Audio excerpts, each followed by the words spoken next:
Hi ಸ್ನೇಹಿತರೆ, ಎಲ್ಲರಿಗೂ ಆದ್ಯ career academy Hosakote YouTube ಚಾನಲ್ಗೆ ಸ್ವಾಗತ. ಯಾರೆಲ್ಲ ಈ ವಿಡಿಯೋನ ಫಸ್ಟ್ ಟೈಮ್ ನೋಡ್ತಾ ಇದ್ದೀರಾ, ದಯವಿಟ್ಟು ಈ ವಿಡಿಯೋಗೆ ಒಂದು ಲೈಕ್ ಕೊಡಿ, ಶೇರ್ ಮಾಡಿ ಮತ್ತು ದಯವಿಟ್ಟು ಸಬ್ಸ್ಕ್ರೈಬ್ ಮಾಡ್ಕೊಳ್ಳಿ ಸ್ನೇಹಿತರೆ. ಮತ್ತು ಇನ್ನೇನಾದರೂ ನಿಮಗೆ ಫೀಡ್ಬ್ಯಾಕ್ ಇದ್ದಲ್ಲಿ, ಏನೋ ಡೌಟ್ಸ್ ಇದ್ದಲ್ಲಿ ನೀವೊಂದು ವಾಟ್ಸಪ್ ನಂಬರ್ಗೆ ನೀವು ಮೆಸೇಜ್ ಮಾಡ್ಬೋದು ಸ್ನೇಹಿತರೆ, ಇಲ್ಲಾಂದರೆ ಕರೆ ಕೂಡ ಮಾಡ್ಬೋದು ಸ್ನೇಹಿತರೆ. ಬನ್ನಿ, ಹೆಚ್ಚು ಸಮಯ ವ್ಯರ್ಥ ಮಾಡದೆ ಡೈರೆಕ್ಟಾಗಿ ಕಂಟೆಂಟ್ಗೆ ಹೋಗೋಣ.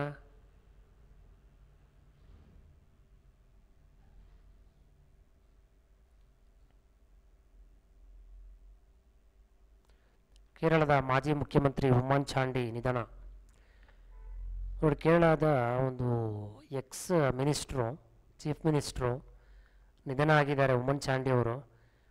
ನಾನು ಯಾಕಪ್ಪ ಬೇರೆ ಸ್ಟೇಟಲ್ಲಿ ಇರ್ತಕ್ಕಂಥ ಮುಖ್ಯಮಂತ್ರಿ ನಿಧನ ಆದರೆ ಈಗ ಒಂದು ಕಾನ್ಸೆಪ್ಟ್ ಇಲ್ಲಿ ತೊಗೊಬಂದಿದ್ದಾರೆ ಅಂತಂದರೆ ಅದಕ್ಕೆ ಅರ್ಥ ಇದೆ ಸ್ನೇಹಿತರೆ. ಬನ್ನಿ ತಿಳ್ಕೊಳ್ಳೋಣ ಯಾಕೆ ಇದೊಂದು ಇಂಪಾರ್ಟೆಂಟ್ ವಿಷಯ ಆಯಿತು ಅಂತಂದರೆ, ನೋಡಿ, ವಿಶ್ವಸಂಸ್ಥೆಯಿಂದ ಸಾರ್ವಜನಿಕ ಸೇವೆಗಾಗಿ ಪ್ರಶಸ್ತಿಯನ್ನು ಗಳಿಸಿದ ಏಕೈಕ ಭಾರತೀಯ ಮುಖ್ಯಮಂತ್ರಿ ಇವರೇ. ಓಕೆನಾ? ಸಾರ್ವಜನಿಕ ಸೇವೆ, ಅಪಾರವಾದಂತಹ ಸೇವೆ ಮಾಡಿದ್ದಾರೆ ಸ್ನೇಹಿತರೆ. ಇವರು ಅಪಾರವಾದಂತಹ ಸೇವೆ ಮಾಡಿದ್ದಾರೆ, ಪಬ್ಲಿಕ್ ಸರ್ವಿಸ್ ಮಾಡಿದ್ದಾರೆ. ಓಕೆ, ವಿಶ್ವಸಂಸ್ಥೆಯಿಂದ, ಓಕೆ, ವರ್ಲ್ಡ್ ಬ್ಯಾಂಕಿಂದ ಇವರು ಪಬ್ಲಿಕ್ ಸರ್ವಿಸ್ ಮಾಡಿದ್ದಾರೆ. ಆ ಒಂದು ಪ್ರಶಸ್ತಿನ ತಗೊಂಡಿದ್ದಾರೆ ಇವರು ಅನ್ನೋ ಒಂದು ಹೆಗ್ಗಳಿಕೆಗೆ ಕೂಡ ಪಾತ್ರ ಆಗಿದ್ದಾರೆ ಸ್ನೇಹಿತರೆ. ಕೇರಳದ ಮಾಜಿ ಮುಖ್ಯಮಂತ್ರಿ ಉಮ್ಮನ್ ಚಾಂಡಿ ಅವರು ಬೆಂಗಳೂರಿನ ಚಿನ್ಮಯ ಆಸ್ಪತ್ರೆಯಲ್ಲಿ ಅನಾರೋಗ್ಯದಿಂದ ಜುಲೈ 2023 ಜುಲೈ 5 ನಿಧನ ಆಗಿರ್ತಾರೆ ಸ್ನೇಹಿತರೆ. ಅವ್ರಿಗೆ 80 ವರ್ಷ ವಯಸ್ಸಾಗಿರುತ್ತೆ. ಕೇರಳದಲ್ಲಿ 2 ಬಾರಿ ಮುಖ್ಯಮಂತ್ರಿಗಳಾಗಿ ಇವರು ಗೆದ್ದಿರ್ತಾರೆ. ಕಾಂಗ್ರೆಸ್ನ ಹಿರಿಯ ನಾಯಕರಾಗಿರ್ತಾರೆ ಇವರು, ಕಾಂಗ್ರೆಸ್ನ ಹಿರಿಯ ನಾಯಕರಾಗಿರ್ತಾರೆ ಸ್ನೇಹಿತರೆ. 2004ರಿಂದ 6 ತನಕ ಮತ್ತು 2011ರಿಂದ 16 ತನಕ 2 ಅವಧಿಗೆ ಇವರು ಮುಖ್ಯಮಂತ್ರಿಗಳಾಗಿ ಕಾರ್ಯನಿರ್ವಹಿಸುತ್ತಾರೆ. ಮತ್ತು ಇವರು ಯಾಕೆ ಇಂಪಾರ್ಟೆಂಟು ಅಂತಂದರೆ, ನೋಡಿ, ಕೇರಳ ರಾಜ್ಯವನ್ನು ಮಾನವ ಅಭಿವೃದ್ಧಿ ಸೂಚ್ಯಾಂಕದಲ್ಲಿ ಉನ್ನತ ಸ್ಥಾನಕ್ಕೆ ಏರಿಸಿದಂತಹ ಒಂದು ಮಹಾನ್ ವ್ಯಕ್ತಿಗಳು ಇವರೇ.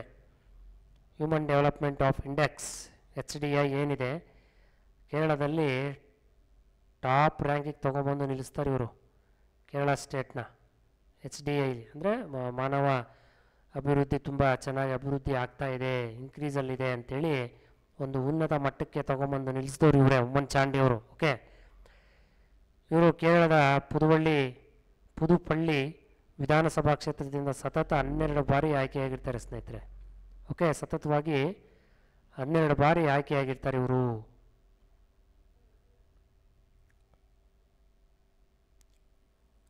ಲೋಕಮಾನ್ಯ ತಿಲಕ್ ರಾಷ್ಟ್ರೀಯ ಪ್ರಶಸ್ತಿ ಯಾರಿಗೆ ಸಿಕ್ತು ಅಂತಂದರೆ, ಇನ್ಯಾರಿಗೆ, ನಮ್ಮ ಗ್ರೇಟ್ ಲೀಡರ್ ಪ್ರಧಾನಿ ನರೇಂದ್ರ ಮೋದಿ ಅವ್ರಿಗೆ.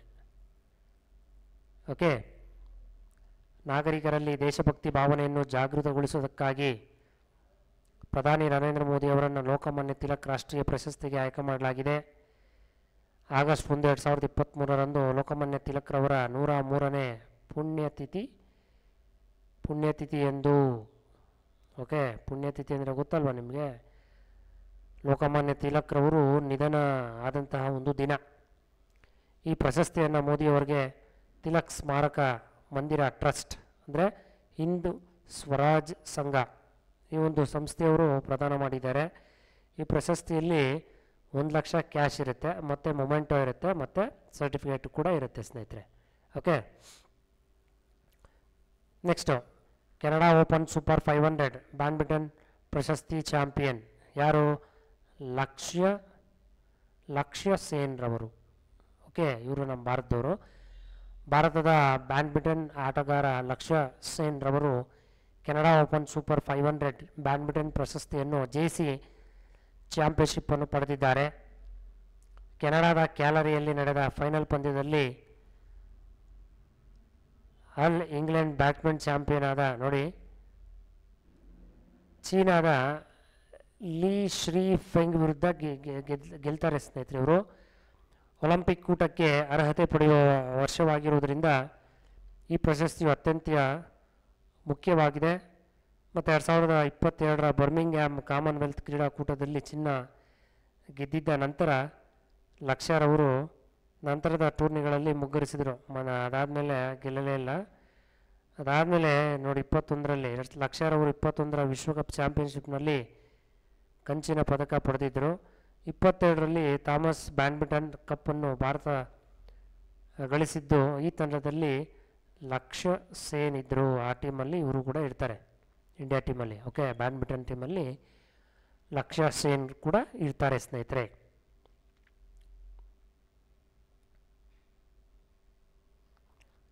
ಮತ್ತು ಕರ್ನಾಟಕ ವಿಧಾನಸಭೆ ಡೆಪ್ಯೂಟಿ ಸ್ಪೀಕರ್ ಆಗಿ ರುದ್ರಪ್ಪ ಲಮಾಣಿ ಅವರು ಆಯ್ಕೆಯಾಗಿರ್ತಾರೆ, ಅವಿರೋಧವಾಗಿ ಆಯ್ಕೆಯಾಗಿರ್ತಾರೆ. ಯಾವುದೇ ರೀತಿಯಾದ ಇವ್ರಿಗೆ ಅಪೋಸಿಷನ್ನೇ ಇಲ್ಲ, ಆಪೋಸಿಟೇ ಇಲ್ಲ ಅವ್ರಿಗೆ. ಕರ್ನಾಟಕ ರಾಜ್ಯ ವಿಧಾನಸಭೆ 23ನೇ ಸಭಾಧ್ಯಕ್ಷ, ಮಾಜಿ ಸಚಿವ ಹಾಗೂ ಹಾವೇರಿ ಕ್ಷೇತ್ರದ ಶಾಸಕ ರುದ್ರಪ್ಪ ಲಮಾಣಿ ಅವರು 2023ರ ಜುಲೈ 6ರಂದು ಅವಿರೋಧವಾಗಿ ಆಯ್ಕೆಯಾಗಿದ್ದಾರೆ. ಇವರ ಆಯ್ಕೆಯನ್ನು ವಿಧಾನಸಭೆಯ ಸ್ಪೀಕರ್ UT ಖಾದರ್ ಅವರು, present speaker of Karnataka assembly UT Khader ಅವರು ಅನುಮೋದಿಸಿದ್ದಾರೆ. ಇವರು 16ನೇ ವಿಧಾನಸಭೆಯ ಉಪಸಭಾಧ್ಯಕ್ಷರಾಗಿ ಕಾರ್ಯನಿರ್ವಹಿಸಲಿದ್ದಾರೆ. ಮತ್ತು ವಿಧಾನಸಭಾಧ್ಯಕ್ಷರ ಅನುಪಸ್ಥಿತಿಯಲ್ಲಿ ಉಪಸಭಾಧ್ಯಕ್ಷರು ವಿಧಾನಸಭೆಯ ಕಲಾಪಗಳನ್ನು ನಡೆಸಿಕೊಡುತ್ತಾರೆ. ಅಂದರೆ ಅವರು ಆಬ್ಸೆಂಟ್ ಆದರೆ ಇವರು ನಡೆಸ್ಕೊಡ್ತಾರೆ. ಓಕೆ, ಅಧ್ಯಕ್ಷರು ಇಲ್ಲದೇ ಇದ್ದರೆ ಉಪಾಧ್ಯಕ್ಷರು ಏನು ಮಾಡ್ತಾರೆ, ನಡೆಸ್ಕೊಡ್ತಾರೆ ಪ್ರೋಗ್ರಾಮ್ನ. 1999ರಲ್ಲಿ ಬ್ಯಾಡಗಿ ಕ್ಷೇತ್ರದಿಂದ ಇವರು ಆಯ್ಕೆಯಾಗಿರ್ತಾರೆ. 2008ರಲ್ಲಿ ಮರುವಿಂಗಡಣೆ ಬಳಿಕ ಹಾವೇರಿ ವಿಧಾನಸಭಾ ಕ್ಷೇತ್ರದಿಂದ ಆಯ್ಕೆಯಾಗಿರುವ ಲಮಾಣಿ ಅವರು 2013 ಮತ್ತು 23ರಲ್ಲಿ ಆಯ್ಕೆಯಾಗಿದ್ದಾರೆ. 2013ರಲ್ಲಿ ಸಿದ್ದರಾಮಯ್ಯ ಅವರ ಸರ್ಕಾರ ಇದ್ದಾಗ ಜವಳಿ ಹಾಗೂ ಮುಜರಾಯಿ ಸಚಿವರಾಗಿದ್ದರು ಇವರು. ಓಕೆ, ಅಷ್ಟು ಜ್ಞಾಪಕ ಇರಲಿ.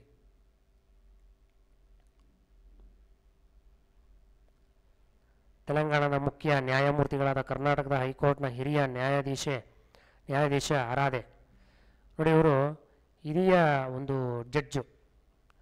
ಇವ್ರ ಬಗ್ಗೆ ಒಂದು ಸ್ವಲ್ಪ ತಿಳ್ಕೊಳ್ಳೋಣ ಸ್ನೇಹಿತರೆ. ಕರ್ನಾಟಕ ಹೈಕೋರ್ಟ್ನ ಹಿರಿಯ ನ್ಯಾಯಾಧೀಶ ಅಲೋಕ್ ಆರಾಧೆ ಅವರನ್ನು ಏನು ಮಾಡಿದ್ದಾರೆ, ತೆಲಂಗಾಣ ಹೈಕೋರ್ಟ್ಗೆ ಪ್ರಮೋಟ್ ಮಾಡಿದ್ದಾರೆ ಸ್ನೇಹಿತರೆ. ಮುಖ್ಯ ನ್ಯಾಯಮೂರ್ತಿಗಳಾಗಿ ಪ್ರಮೋಟ್ ಮಾಡಿದ್ದಾರೆ. ಓಕೆ, ಅಪಾಯಿಂಟ್ ಮಾಡಿದ್ದಾರೆ. ಸುಪ್ರೀಂ ಕೋರ್ಟ್ ಕೊಲಿಜಿಯಂ ಮಾಡಿದ ಶಿಫಾರಸನ್ನು ಅಂಗೀಕರಿಸಿ ಈ ನೇಮಕ ಮಾಡಲಾಗಿದೆ. 2009ರಲ್ಲಿ ಮಧ್ಯಪ್ರದೇಶದ ಹೈಕೋರ್ಟ್ ನ್ಯಾಯಮೂರ್ತಿಗಳಾಗಿ ನೇಮಕಗೊಂಡಿದ್ದ ಇವರು ಅನಂತರ ಜಮ್ಮು ಕಾಶ್ಮೀರ ಕೋರ್ಟ್ಗೆ ವರ್ಗಾವಣೆ ಆಗಿದ್ದರು. 2018ರ ನವೆಂಬರ್ 17ರಿಂದ ಆರಾಧೆ ಅವರು ಕರ್ನಾಟಕ ಹೈಕೋರ್ಟ್ನ ನ್ಯಾಯಮೂರ್ತಿಗಳಾಗಿ ಸೇವೆ ಸಲ್ಲಿಸುತ್ತಿದ್ದಾರೆ. ಕೆಲ ಕಾಲ ಅವರು ಹಂಗಾಮಿ ಮುಖ್ಯ ನ್ಯಾಯಮೂರ್ತಿಗಳಾಗಿಯೂ ಸೇವೆ ಸಲ್ಲಿಸಿದ್ದಾರೆ. ಓಕೆ, ಡೆಪ್ಟಿಯಾಗಿ.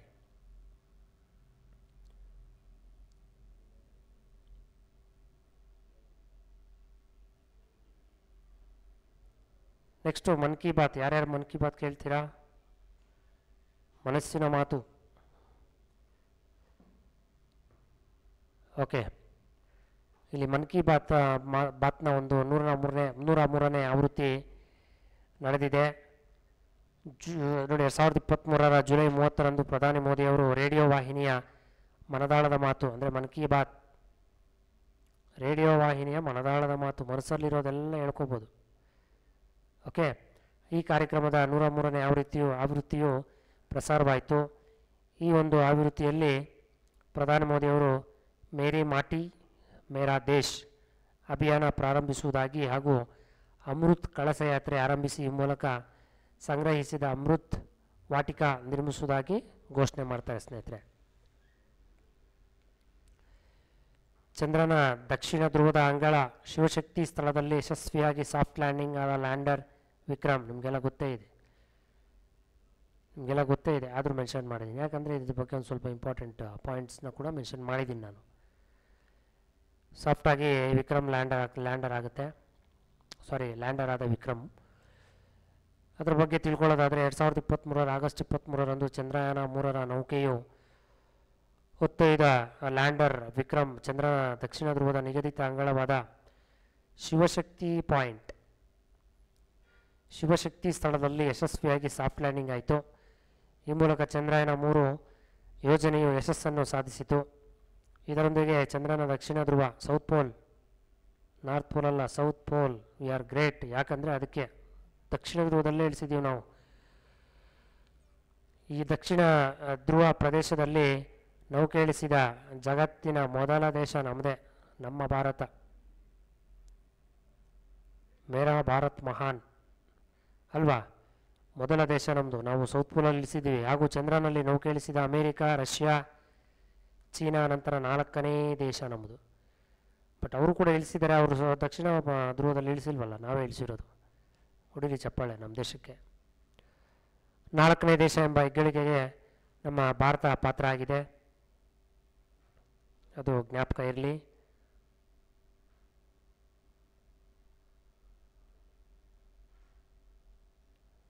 ಅದ್ರ ಬಗ್ಗೆ ಒಂದು ಸ್ವಲ್ಪ ಇನ್ಫಾರ್ಮೇಷನ್ ಆ್ಯಡ್ ಮಾಡಿದ್ದೀನಿ. ಈ 4 ವರ್ಷಗಳ ಹಿಂದೆ ಚಂದ್ರಯಾನ 2 ನೌಕೆಯ ಲ್ಯಾಂಡಿಂಗ್ ವೇಳೆ ಉಂಟಾಗಿದ್ದ ವಿಫಲತೆಯನ್ನು ಈ ಯೋಜನೆಯ ಮೂಲಕ ಯಶಸ್ಸು ಸಾಧಿಸಲಾಯಿತು. 3 ದಿನಗಳ ಹಿಂದೆಯಷ್ಟೇ ರಷ್ಯಾದ ಲೂನಾ 25 ನೌಕೆಯು ಚಂದ್ರನ ಅಂಗಳಕ್ಕೆ ಇಳಿಯುವಲ್ಲಿ ವಿಫಲವಾಗಿದ್ದು, ಭಾರತದ ನೌಕೆಯು ಯಶಸ್ವಿಯಾಗಿ ಲ್ಯಾಂಡ್ ಆಗಿರುವುದು ಭಾರತದ ಸಾಧನೆಯ ಜಾಗತಿಕ ಮೈಲುಗಲ್ಲು ಆಗಿದೆ. ಈ ರಷ್ಯಾ. ಈ ರಷ್ಯಾದವರು ನಮ್ಮ ಮಿತ್ರ, ಹೌದು ಒಪ್ಕೊಳ್ತೀನಿ. ಆದರೆ ಮಿತ್ರ ಅಭಿವೃದ್ಧಿ ಆಗ್ತಾ ಇದ್ದಾನೆ ಅಂದರೆ ಸ್ವಲ್ಪ ಹೊಟ್ಟೆ ಕಿಚ್ಚು ರಷ್ಯಾಗೆ. ಚೀನಾ ನಮಗೆ ಫ್ರೆಂಡೇ, ಎಷ್ಟೋ ಬಾರಿ ನಮ್ಮ ಭಾರತಕ್ಕೆ ಸಹಾಯ ಮಾಡಿದೆ, ಭಾರತ ಕೂಡ ಸಹಾಯ ಮಾಡಿದೆ. ಆದರೂ ಕೂಡ ಚಂದ್ರಯಾನ 3 ನಮ್ಮದು ಸಕ್ಸಸ್ ಆಗಿಬಿಡುತ್ತೆ, ಇವ್ರಿಗಿಂತ ಫಸ್ಟ್ ನಾವೇ ಇಳಿಸ್ಬಿಡ್ಬೇಕು ಅಂತ ಜೈ ಅಂತ ರಾಕೆಟ್ ಬಿಟ್ಟರು, ಮುಕ್ಕಳಿಸ್ಬಿದ್ರು. ಸಕ್ಸಸ್ ಆಗಲಿಲ್ಲ. ಲೂನಾ 25 ಏನಾಯಿತು, ಫೇಲ್ಯೂರ್ ಆಗೋಯ್ತು. ಓಕೆ, ಹೋಗಿ ಇನ್ನೇನು ಲ್ಯಾಂಡ್ ಆಗೋ ಟೈಮಲ್ಲಿ ಸಂಪರ್ಕ ಕಟ್ಟಾಯಿತು. ಡೈರೆಕ್ಟಾಗಿ ಹೋಗಿ ಉಲ್ಟಾ, ಈ ಸ್ಟ್ರೈಟಾಗಿ ಹೋಗಿ ಲ್ಯಾಂಡ್ ಮಾಡೋಕ್ಕೆ ಹೋಗಿ ಉಲ್ಟಾ ಲ್ಯಾಂಡ್ ಮಾಡಿ ಫುಲ್ಲು ಸ್ಮ್ಯಾಶ್ ಆಗೋಯ್ತು, ಧ್ವಂಸ ಆಗೋಯ್ತು. ಇರಲಿ, ಚಂದ್ರಯಾನ 3ರ ಉದ್ದೇಶ ಏನು ಅಂತ ನೋಡೋಣ. ಶಾಶ್ವತವಾಗಿ ನೆರಳಿನಿಂದ ಆವೃತವಾಗಿರುವ ದಕ್ಷಿಣ ಧ್ರುವದಲ್ಲಿ ನೀರಿದೆಯಾ ಅಂತ ತಿಳ್ಕೊಳ್ಳೋದು ಮೊದಲನೇದು ಉದ್ದೇಶ. ಚಂದ್ರನಲ್ಲಿರ್ತಕ್ಕಂಥ ಮಣ್ಣಲ್ಲಿ ಏನಾದರೂ ರಾಸಾಯನಿಕ ಅಥವಾ ಖನಿಜಾಂಶಗಳೇನಾದರೂ ಇದೆಯಾ ಅಂತ ತಿಳ್ಕೊಳ್ಳೋದು. ಚಂದ್ರನ ಮಣ್ಣು ಮತ್ತು ಕಲ್ಲು ಬಂಡೆಗಳ ಬಗ್ಗೆ ಹೆಚ್ಚಿನ ಮಾಹಿತಿಯನ್ನು ಅರಿಯೋದು. ಅಲ್ಲಿ ಯಾವ ಥರ ಮಣ್ಣಿದೆ, ಕಲ್ಲು ಬಂಡೆಗಳು ಯಾವ ಥರ ಇದೆ, ಆ ಕಲ್ಲು ಬಂಡೆಗಳಲ್ಲಿ ಏನು ಮಾಡ್ಬೋದು ಅಂತೇಳಿ. ಚಂದ್ರನಲ್ಲಿ ಜೀವಿಗಳೇನಾದರೂ ವಾಸ ಮಾಡ್ಬೋದಾ ಅಂತ.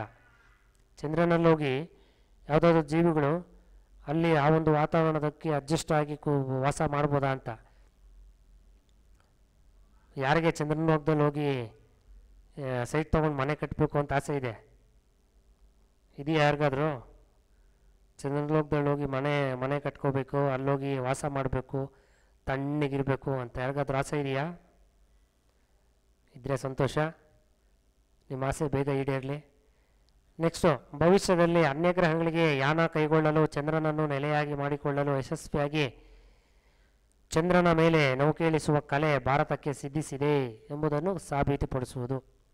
ಅಂದರೆ ಚಂದ್ರನ ಒಂದು ಜಾಗದಲ್ಲಿ ಹೋಗಿ ಲ್ಯಾಂಡ್ ಮಾಡಿದಾಗ, ಅಥವಾ ಅಲ್ಲಿಂದ ನಾವು ಬೇರೆ ಒಂದು ನೌಕೆ ಬೇರೆ ಒಂದು ಗ್ರಹಗಳಿಗೆ ಏನಾದರೂ ನಾವು ಕಳಿಸ್ಬೋದಾ, ಒಂದು ಯಾನ ಮಾಡ್ಬೋದಾ ಅಂತ. ಅಂದರೆ ಒಂದು ಏನು ಹೇಳ್ತೀವಿ ನಾವು, ಅದು ಬೇರೆ ಗ್ರಹಕ್ಕೆ ತಲುಪಿಸೋದಕ್ಕೆ, ನಮ್ಮ ಒಂದು ನೌಕೆಗಳನ್ನು ಬೇರೆ ಗ್ರಹಕ್ಕೆ ತಲುಪಿಸೋದಕ್ಕೆ ಅಲ್ಲೊಂದು ಸೆಂಟ್ರ್ ಪಾಯಿಂಟ್ ಮಾಡ್ಕೊಳ್ಳೋದು, ಲ್ಯಾಂಡ್ ಮಾಡ್ಕೊಳ್ಳೋದು, ನಾವು ಜಾಗ ಮಾಡ್ಕೊಳ್ಳೋದು, ಆ ಥರ ಏನೋ ಮಾಡ್ಕೋಬೋದಾ ಅಂತ. ಅದೂ ಕೂಡ ಒಂದು ಉದ್ದೇಶ ಇದೆ. ಆದಷ್ಟು ಬೇಗ ಅವೆಲ್ಲ ಆಗಲಿ ಅಂತ ನಾವೆಲ್ಲ ಪ್ರಾರ್ಥನೆ ಮಾಡೋಣ. ಸೆಪ್ಟೆಂಬರಲ್ಲಿ ಏನು ನಡೀತು ಅಂತ ನೋಡೋಣ ಸ್ನೇಹಿತರೆ. ಬೆಂಗಳೂರಿನ ಇಸ್ರೋದ ಐಸ್ಟ್ಯಾಗ್ ಕೇಂದ್ರಕ್ಕೆ ಪ್ರಧಾನಿ ಮೋದಿಯವರು ಭೇಟಿ ಕೊಡ್ತಾರೆ. ಇವರು ಪ್ರಧಾನಿ ನರೇಂದ್ರ ಮೋದಿಯವರು ದಕ್ಷಿಣ ಆಫ್ರಿಕಾಗೆ ಹೋಗಿರ್ತಾರೆ. ಅಲ್ಲಿ ಬ್ರಿಕ್ಸ್ ಸಭೆಯನ್ನು ಮುಗಿಸ್ಕೊಂಡು ಡೈರೆಕ್ಟಾಗಿ ಏನು ಮಾಡ್ತಾರೆ, ಇಸ್ರೋ ಒಂದು ವಿಜ್ಞಾನಿಗಳಿರ್ತಕ್ಕಂಥ ಒಂದು ಜಾಗದಲ್ಲಿ ಬೆಂಗಳೂರಲ್ಲಿ ಆ ಒಂದು ಆಫೀಸ್ಗೆ ಬಂದು ಎಲ್ಲರಿಗೂ ಮೀಟ್ ಮಾಡ್ತಾರೆ. ಮೀಟ್ ಮಾಡಿ ಇದೇ ವೇಳೆ ನೋಡಿ ಇಸ್ರೋದ ಅಧ್ಯಕ್ಷ ಎಸ್ ಸೋಮನಾಥನ್ ಅವರು, ಗ್ರೇಟ್ ಇವರು. ಒಂದು ನಿಮಿಷ ಸ್ನೇಹಿತರೆ, ಇಸ್ರೋದ ಅಧ್ಯಕ್ಷರು ಸೋಮನಾಥನ್ ಅವರು ಗ್ರೇಟ್ ಅಲ್ವಾ? ತುಂಬ ಗ್ರೇಟ್ ಅವರು. ಎಷ್ಟು ಕಷ್ಟಪಟ್ಟಿದ್ದಾರೆ ಸಾಧನೆಗೆ. ಎಸ್ ಸೋಮನಾಥನ್ ಅವರು ಪ್ರಧಾನಿ ಮೋದಿಯವರಿಗೆ ಚಂದ್ರಯಾನ-3 ನೌಕೆ ಸೆರೆಹಿಡಿದ ಚಂದ್ರನ ದಕ್ಷಿಣ ಧ್ರುವದ ಮೊದಲ ಫೋಟೋವನ್ನು ಮತ್ತು ಲ್ಯಾಂಡರ್ ವಿಕ್ರಮ್ನ ಮಾದರಿಯನ್ನು ಉಡುಗೊರೆಯಾಗಿ ನೀಡಿದರು. ಇದೇ ವೇಳೆ ಪ್ರಧಾನಿ ನರೇಂದ್ರ ಮೋದಿ ಅವರು 3 ಪ್ರಮುಖ ಹೆಸರುಗಳನ್ನು ಘೋಷಣೆ ಮಾಡ್ತಾರೆ. ಓಕೆ, ಅದು 3 ಏನು ಅಂತ ಆಮೇಲೆ ನೋಡೋಣ. ನೋಡಿ, ಇಲ್ಲಿ ಮೆನ್ಷನ್ ಮಾಡಿದ್ದೀನಿ ನಾನು ನಿಮಗೆ. ಪ್ರಧಾನಿ ಮೋದಿಯವರು ಬಂದು ಅವ್ರ ಹತ್ರ ಎಲ್ಲ ಮಾತಾಡಿ ಅವ್ರಿಗೆಲ್ಲನೂ ಥ್ಯಾಂಕ್ಸ್ ಹೇಳಿ ಕಂಗ್ರ್ಯಾಚುಲೇಟ್ ಮಾಡಿ ಅವ್ರ ಹತ್ರ ಒಂದು ಸ್ವಲ್ಪ ಮಾತಾಡಿ 3 ಘೋಷಣೆಗಳನ್ನು ಮಾಡ್ತಾರೆ. ನೋಡಿ ಏನು ಅಂತ ನೋಡೋಣ. ಪ್ರಧಾನಿ ಮೋದಿಯವರಿಂದ ಘೋಷಿಸಿದ 3 ಪ್ರಮುಖ ಹೆಸರುಗಳು. ಮೊದಲನೇದು, ಲ್ಯಾಂಡರ್ ಇಳಿಸಿದ ಸ್ಥಳ ಶಿವಶಕ್ತಿ ಬಿಂದು ಅಂತ ಹೆಸರಿಡ್ತಾರೆ. ಲ್ಯಾಂಡರ್ ಇಳಿಸಿರೋ ಒಂದು ಜಾಗಕ್ಕೆ. ಓಕೆ, ಶಿವ ಎಂದರೆ ಮಾನವ ಕಲ್ಯಾಣ, ಈ ಸಂಕಲ್ಪದ ಸಕಾರ ರೂಪವೇ ಶಕ್ತಿ ಅಂತ ಹೇಳ್ತಾರೆ. ಎರಡನೇದು, ತಿರಂಗಾ ಸ್ಥಳ. ಚಂದ್ರಯಾನ-2 ನೌಕೆ ಪತನವಾದ ಸ್ಥಳವನ್ನು, ಎಲ್ಲಿ ಚಂದ್ರಯಾನ-2 ಬಿದ್ದಿತ್ತಲ್ವಾ, ಫೇಲ್ಯೂರ್ ಆಗಿ ಬಿದ್ದಿತ್ತಲ್ವಾ, ಆ ಜಾಗನ ಏನು ಮಾಡ್ತಾರೆ, ತಿರಂಗಾ ಸ್ಥಳ ಅಂತ ಹೇಳ್ಬಿಡ್ತಾರೆ. ಓಕೆ, ಅಂದು ಚಂದ್ರನಲ್ಲಿ ಹಾರಿದ ತಿರಂಗ ಇಂದು ಪ್ರತಿಯೊಬ್ಬ ಭಾರತೀಯನ ಮನದಲ್ಲಿ ಇದೆ ಅಂತ ಹೇಳ್ತಾರೆ. ಮತ್ತು ನೆಕ್ಸ್ಟು ಇನ್ನೊಂದು ಅನೌನ್ಸ್ ಮಾಡ್ತಾರೆ. 2023 ಆಗಸ್ಟ್ 23ರಲ್ಲಿ ಅವರು ಅನೌನ್ಸ್ ಮಾಡ್ತಾರೆ. ಈ ಒಂದು ದಿನ ಆಗಸ್ಟ್ 23 ಅಂತಕ್ಕಂಥ ದಿನಾನ ಅವರೇನು ಅನೌನ್ಸ್ ಮಾಡ್ತಾರೆ ಅಂದರೆ ರಾಷ್ಟ್ರೀಯ ಬಾಹ್ಯಾಕಾಶ ದಿನ ಎಂದು ಘೋಷಣೆ ಮಾಡ್ತಾರೆ. ಓಕೆ, ಚಂದ್ರಯಾನ-3ರ ಲ್ಯಾಂಡರ್ ವಿಕ್ರಮ್ 2023 ಆಗಸ್ಟ್ 23ರಂದು ಚಂದ್ರನ ಅಂಗಳಕ್ಕೆ ಲ್ಯಾಂಡರ್ ಆಗಿ ರಾಷ್ಟ್ರ ಲಾಂಛನ ಮುದ್ರಿಸಿದ ನೆನಪಿಗಾಗಿ ಆಗಸ್ಟ್ 23 ಅನ್ನು ರಾಷ್ಟ್ರೀಯ ಬಾಹ್ಯಾಕಾಶ ದಿನವನ್ನಾಗಿ ಆಚರಿಸಲಾಗುವುದು ಅಂತ ಹೇಳ್ತಾರೆ. ಮತ್ತು ವಿಜ್ಞಾನ, ತಂತ್ರಜ್ಞಾನ, ಬಾಹ್ಯಾಕಾಶ ವಿಜ್ಞಾನಕ್ಕೆ ಸಂಬಂಧಿಸಿದ ಚಟುವಟಿಕೆಗಳನ್ನು ಪ್ರೋತ್ಸಾಹಿಸುವುದಕ್ಕಾಗಿ ಈ ದಿನವನ್ನು ಮೀಸಲಿಡಲಾಗುತ್ತೆ ಅಂತ ಹೇಳ್ತಾರೆ ಸ್ನೇಹಿತರೆ.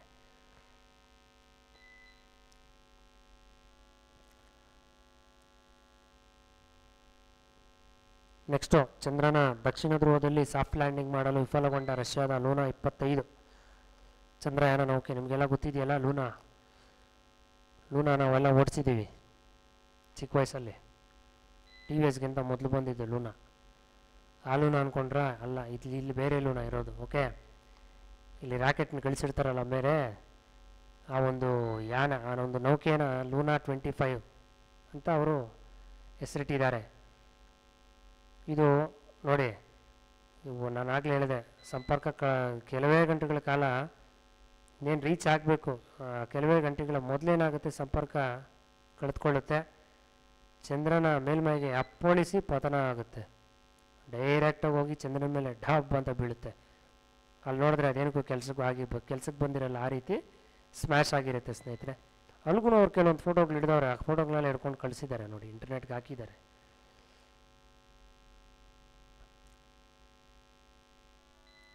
ನೋಡಿ, ಭಾರತದ ಬಾಹ್ಯಾಕಾಶ ಸಂಸ್ಥೆ ಇಸ್ರೋ ಚಂದ್ರಯಾನ-3 ಮೂಲಕ ಉಡಾಣೆಗೊಂಡ ಆದಿತ್ಯ L1 ನೌಕೆ. ಆ ಚಂದ್ರಯಾನ ಸಕ್ಸಸ್ ಮಾಡಿದ್ದೆ ನೆಕ್ಸ್ಟ್ ಇಮ್ಮಿಡಿಯೇಟ್ಲಿ ನಮ್ಮ ಇಸ್ರೋದವ್ರು ಏನು ಮಾಡ್ತಾರೆ, ನಾವು ಯಾರಿಗೇನು ಕಡಿಮೆ ಇಲ್ಲ ಅಂತೇಳಿ ಟಕ್ ಅಂತ ಸೂರ್ಯನಿಗೆ ಟಾರ್ಚ್ ಹಾಕ್ತಾರೆ.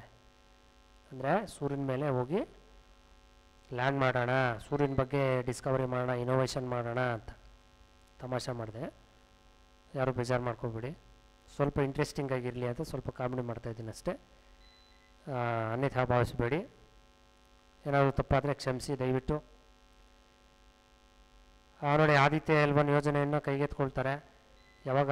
ಸೆಪ್ಟೆಂಬರ್ 2, 2023 ಬೆಳಗ್ಗೆ 11:15 ಕರೆಕ್ಟಾಗಿ ಶ್ರೀಹರಿಕೋಟದಲ್ಲಿ ಸತೀಶ್ ಧವನ್ ಉಪಗ್ರಹ ಉಡಾಣೆ ಕೇಂದ್ರದಲ್ಲಿ ಏನು ಮಾಡ್ತಾರೆ, ಹಾರಿಸ್ತಾರೆ ಈ ನೌಕೆನ. ಬರೋಬ್ಬರಿ 63 ನಿಮಿಷಗಳ ಬಳಿಕ ನೌಕೆಯನ್ನು ನಿಗದಿತ ಕಕ್ಷೆಗೆ ಮುಟ್ಟಿಸಿದೆ. 63 ಮಿನಿಟ್ಸ್ಗೆ ಡೈರೆಕ್ಟಾಗಿ ಹೋಗಿ ನೌಕೆ ಏನು ಮಾಡುತ್ತೆ, ನಿಗದಿತ ಒಂದು ಕಕ್ಷೆಗೆ ಮುಟ್ಟಿಸುತ್ತೆ. ಇದು ರಾಕೆಟ್ ಇತಿಹಾಸದಲ್ಲೇ ಒಂದು ಸುದೀರ್ಘ ಯಾನ ಅಂತ ಕೂಡ ಹೇಳ್ಬೋದು ನಾವು. ಓಕೆ, ಉಡಾವಣೆ ಆದ 125 ದಿನಗಳ ನಂತರ 15 ಲಕ್ಷ ಕಿಲೋಮೀಟರ್ ದೂರವಿರೋ ಲಾಂಗ್ ರೇಂಜ್ ಪಾಯಿಂಟ್ಗೆ ಹೋಗಿ ಸೇರಿಕೊಳ್ಳುತ್ತೆ. ಓಕೆ, ಇದು ಮೊದಲನೇ ಬಾರಿಗೆ ಬಾಹ್ಯಾಕಾಶ ಆಧಾರಿತ ಭಾರತೀಯ ಪ್ರಯೋಗಾಲಯವನ್ನು ಕಳುಹಿಸುತ್ತಿರುವುದು ವಿಶೇಷತೆಯಾಗಿದೆ.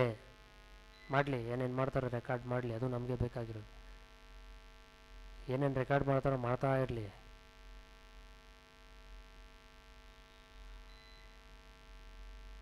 ಓಕೆ, ನೆಕ್ಸ್ಟು ಪ್ರಧಾನಿ ಮೋದಿಯವರ ಗ್ರೀಕ್ ದೇಶದ ಭೇಟಿ. ಗ್ರೀಕ್ಗೆ ಹೋಗಿರ್ತಾರೆ. ಏನಕ್ಕೆ ಅಂತಂದರೆ ಅವರು ಸೌತ್ ಆಫ್ರಿಕಾದಲ್ಲಿ ಬ್ರಿಕ್ಸ್ನ ಒಂದು ಶೃಂಗಸಭೆಗೆ ಹೋಗಿರ್ತಾರೆ. ಅಲ್ಲಿಂದ ಅದು ಮುಗಿಸ್ಕೊಂಡು ನೆಕ್ಸ್ಟ್ ಆಗಸ್ಟ್ 25ಕ್ಕೆ ಏನು ಮಾಡ್ತಾರೆ, ಗ್ರೀಕ್ ದೇಶಕ್ಕೆ ಹೋಗ್ತಾರೆ. ಈ ಗ್ರೀಕ್ ದೇಶಕ್ಕೆ ಹೋದಾಗ ಅಲ್ಲಿ ತುಂಬ ಖುಷಿ ಆಗ್ತಾರೆ ಅವರು. ಯಾಕೆ ಅಂತಂದರೆ 40 ವರ್ಷದಿಂದ ಯಾರೂ ಭೇಟಿನೇ ಮಾಡಿರಲ್ಲ ಒಂದು ಗ್ರೀಕ್ ದೇಶಕ್ಕೆ. 1983ರಲ್ಲಿ ಭೇಟಿ ಮಾಡಿದರು. ಯಾರು? ಅಂದಿನ ಕಾಲದ ಇಂದಿರಾ ಗಾಂಧಿ ಅವರು ತಾಯಿ.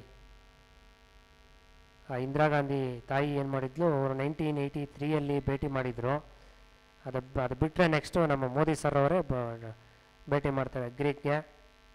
ಓಕೆ, ಅದು 40 ವರ್ಷಗಳಾದಮೇಲೆ ಕಾಲಿಡೋದು ನಮ್ಮ ಲೀಡ್ರು ಆ ಒಂದು ಗ್ರೀಕ್ ದೇಶಕ್ಕೆ.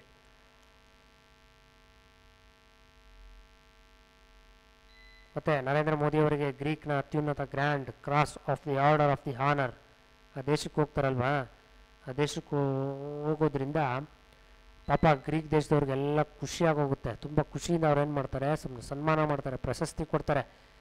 ತುಂಬ ವರ್ಷಗಳಾದ ಮೇಲೆ ಬಂದಿದ್ದೀರಾ ಸರ್ ನೀವು, ನಿಮಗೆ ಒಂದು ಅತ್ಯುನ್ನತವಾದಂತಹ ಪ್ರಶಸ್ತಿನ ನಾವು ಕೊಡ್ತಾಯಿದ್ದೀವಿ ತಗೊಳ್ಳಿ ಅಂತ ಸನ್ಮಾನ ಮಾಡ್ತಾರೆ ಖುಷಿಯಾಗಿ. ಓಕೆ, ಅದು ಯಾವುದು ಅಂತಂದರೆ ನಾನು ಹೇಳಿದ್ದೀನಿ ನೋಡಿ, grand cross of the order of the honour ಪ್ರಶಸ್ತಿಯನ್ನು ಯಾರು ಕೊಡ್ತಾರೆ ಅಂದರೆ ನೋಡಿ, ಗ್ರೀಕ್ ಅಧ್ಯಕ್ಷೆ ಕಟೇರಿನಾ ಎನ್ ಸಕೇಲಾ ರೂಪೌಲವ್ ಇವರು ಎಲ್ಲಿ ಕೊಡ್ತಾರೆ, ಅಥೆನ್ಸ್ನಲ್ಲಿ ಪ್ರಶಸ್ತಿ ಪ್ರದಾನ ಮಾಡ್ತಾರೆ.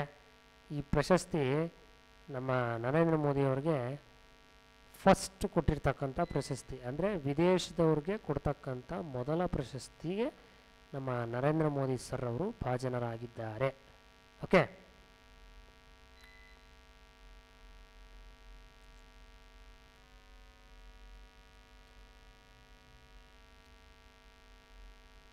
ನೆಕ್ಸ್ಟ್ ಸ್ನೇಹಿತರೆ, ಅಸ್ಸಾಂನ ಕ್ಯಾನ್ಸರ್ ತಜ್ಞ ರವಿ ಕಣ್ಣನ್ಗೆ 2023ನೇ ಸಾಲಿನ ಮ್ಯಾಗ್ನೆಸೆ ಪ್ರಶಸ್ತಿ. ಈ ಮ್ಯಾಗ್ನೆಸೆ ಪ್ರಶಸ್ತಿ ಏಷ್ಯಾದ ನೊಬೆಲ್ ಎಂದೇ ಖ್ಯಾತವಾಗಿರ್ತಕ್ಕಂಥ ಪ್ರಶಸ್ತಿ. ಇದು ಫಿಲಿಪೈನ್ಸ್ ದೇಶದ ರಾಮೋನ್ ಮ್ಯಾಗ್ನೆಸೆ, ಇಲ್ಲಿ ಮ್ಯಾಗ್ನೆ ಅಂತ ಮಾಡ್ಕೊಳ್ಳಿ ಸ್ನೇಹಿತರೆ, ಮ್ಯಾಗ್ಸೆ ಅಂತ ಇದೆ, ಮ್ಯಾಗ್ನೆಸೆ ಪ್ರಶಸ್ತಿ ಅಸ್ಸಾಂನ ಕ್ಯಾನ್ಸರ್ ತಜ್ಞ ರವಿ ಕಣ್ಣನ್ರವ್ರಿಗೆ ಕೊಡ್ತಾರೆ. 2023ನೇ ಸಾಲಿನ ರಾಮೋನ್ ಮ್ಯಾಗ್ನೆಸೆ ಪ್ರಶಸ್ತಿಯನ್ನು ಅಸ್ಸಾಂನ ಕ್ವಾಚಾರ್ ಕ್ಯಾನ್ಸರ್ ಆಸ್ಪತ್ರೆ ಮತ್ತು ಸಂಶೋಧನಾ ಕೇಂದ್ರ ಅಂದರೆ CCHRC. ಓಕೆ, CCHRC ಅಂದರೆ ನೋಡಿ ಕ್ವಾಚಾರ್ cancer hospital and research centre ಅಂತೇಳಿ ಇಲ್ಲಿ ನಿರ್ದೇಶಕರಾಗಿರುವ ಕಣ್ಣನ್ರವರಿಗೆ ಘೋಷಣೆ ಮಾಡ್ತಾರೆ. ಇದರೊಂದಿಗೆ ಏಷ್ಯಾದ ಒಟ್ಟು 4 ಜನಕ್ಕೆ ಈ ಒಂದು ಪ್ರಶಸ್ತಿನ ನೀಡಿ ಗೌರವಿಸ್ತಾರೆ ಸ್ನೇಹಿತರೆ. ಓಕೆ,